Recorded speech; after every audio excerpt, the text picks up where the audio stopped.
အားလုံးပဲမင်္ဂလာပါကျွန်မကတော့ Yumayuki Company Limited မှာတာဝန်ထမ်းဆောင်နေတဲ့ Admin Officer မန်နေနွယ်လိုင်းပဲဖြစ်ပါတယ်ဒီနေ့ကတော့ဂျပန်နိုင်ငံကို Student Visa ဖြင့်တွားရောက်ဖို့အတွက် COE အောင်ထားပြီးတဲ့မောင်လေးညီမလေးတွေကို interview အမေးဖြေလေးလုပ်သွားမယ့်အစီအစဉ်လေးပဲဖြစ်ပါတယ်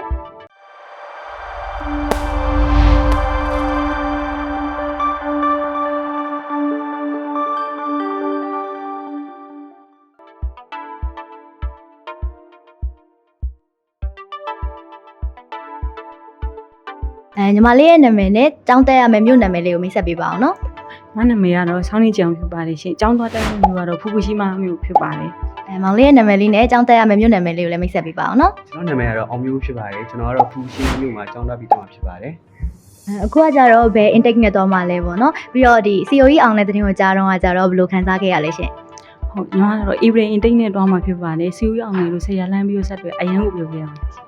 ။ကျွန်တော်တော့ April intake နဲ့တော့မှဖြစ်ပါတယ်။ကျွန်တော် COE အောင်တဲ့ရက်ကတော့29ရက်နေ့ညနေပိုင်းဆရာဖုန်းဆက်ပြီးလှမ်းပြောတဲ့အချိန်မှာတော့ပျော်ရွှင်ခဲ့ရပါတယ်ဒါပေမဲ့ပျော်ရွှင်မှုနဲ့ဝမ်းနည်းမှုကတော့ထပ်တူဖြစ်ခဲ့ပါတယ်ဇာတိမေကိုခွဲခွာမယ်ဆိုတဲ့အချိန်ကတော့နည်းနည်းတော့ဝမ်းနည်းရပါတယ်အားကြောင့်မို့လို့ပျော်ရွှင်မှုနဲ့ဝမ်းနည်းမှုကဘယ်လိုပြောရမလဲထပ်တူချရလို့ပြောရမယ်ပေါ့ဟုတ်ကဲ့ပါရှင်ညီမလေးဂျပန်စာလေ့လာနေတဲ့ level ရောဘယ်ရောက်နေပြီလဲပြီးတော့ဒီ Yumayuki မှာတက်ခဲ့တဲ့အချိန်မှာအဆင်ပြေခဲ့လားပေါ့နော်ပြောပြပေးပါအောင်နော်ညီမကတော့ Yumayuki မှာ I5 ကနေပြီးတော့စပြီးတက်ခဲ့ရပါအခုလက်ရှိကတော့ Andu level ကိုလေ့လာနေစေဖြစ်ပါတယ်တင်းတဲ့ထားတော့အဆင်ပြေပါတယ်ဟုတ်ဆရာမဆက်စီအကုန်လုံးကလည်းစာတင်စာပြလေးကောင်းတယ်ဆရာလေးကောင်းတယ်ကဲပါကျေးဇူးပါဟုတ်ကျွန်တော်ကတော့အပူလီလာတို့ပြီးမှာတော့ Yumayuki မှာ speaking ကိုတက်ရောက်နေပါတယ်ဆရာဆရာမရလည်းအဆင်ပြေပါတယ်ညီကောင်မောင်နှမကဲတို့တွင်ဆုံးမပြီးတော့ဂျပန်စာကိုလည်းကောင်းကောင်းမွန်မွန်သိကြပါတယ်ကဲကျေးဇူးပါဟုတ်ညီမလေးဂျပန်ကိုကျောင်းနဲ့သွားဖို့ဘာလို့ရွေးချယ်ဖြစ်ခဲ့ရလဲရှင်ဟိုစားပြီးတော့ကျောင်းနဲ့6ပို့စားပြီးစုံစမ်းတဲ့ခါမှာကျောင်းနဲ့သွားတာတွေကဟိုမှာကျောင်းပြီးသွားလို့အလုပ်တွေပါရတဲ့ခါမျိုးကြတယ်ကိုယ့်ရဲ့မိသားစုဝင်တွေခေါ်လို့ရတယ်လေအဲ့ဒါကြောင့်ရှင်ဟုတ်ကဲ့ပါဟုတ်မောင်လေးရောဒီဂျပန်ကိုကျောင်းနဲ့သွားဖို့ဘာလို့ရွေးချယ်ဖြစ်ခဲ့ရလဲရှင် language school ပြီးခါကြရင်ကောက်ကလေးကိုသွားပြီးတော့ကျွန်တော်တို့ကားနဲ့ပတ်သက်တဲ့ပညာတွေကိုတင်ပြပြီးတော့မြန်မာနိုင်ငံမှာပြန်ပြီးသုံးချပြီးတော့စီးပွားရေးရှာနေဖြစ်ပါတယ်ဟုတ်ကဲ့ပါဟုတ်ညီမလေးဒီဂျပန်ကိုရောက်တဲ့အခါမှာဘယ်နေရာတွေလျှောက်လည်မယ်လို့တွေးထားလဲညီမကတော့ဂျပန်ကိုရောက်တဲ့အခါမှာခါမောက်ကူတော့တွားပြီးတော့ကြည့်နေရှင်မောင်လေးရောကျွန်တော်ကတော့ဂျပန်ကိုရောက်တဲ့အခါမှာဘောလုံးဝါဒနာပါတော့ကြောင့်ပြောရမလဲ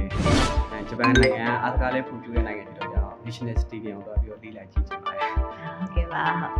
အခုလက်ရှိကျောင်းနဲ့သွားဖို့အတွက်ဒီပြင်ဆင်နေကြတဲ့မောင်လေးညီမလေးတွေလည်းရှိရပေါ့နော်သူတို့အတွက်အကြံပေးစကားလေးတွေလည်းပြောချပေးပါအောင်ရှင်ဟုတ်ကျွန်တော်ပြောရမယ်ဆိုရင်တော့ဂျပန်ကခက်တယ်ဆိုပေမဲ့ညီလေးညီမလေးတွေနဲ့ဂျပန်ကိုစာကြည့်ချိန်လေးတက်မှတ်ပြီးတော့ဒီအချိန်မှာဗာလေးလုပ်မယ်ဆိုပြီးတော့လုပ်နေတော့ဂျပန်စာကတော့ခက်ခဲမှာတော့မဟုတ်ပါဘူးဒီမှာ language school နဲ့ရွေးချယ်ဖို့အတွက်တွားချင်တဲ့ညီလေးညီမလေးတွေအတွက်ကျွန်တော်တို့ Yumayuki ကိုပဲညွှန်ပါတယ်ဘာဖြစ်လို့လဲဆိုတော့ Yumayuki က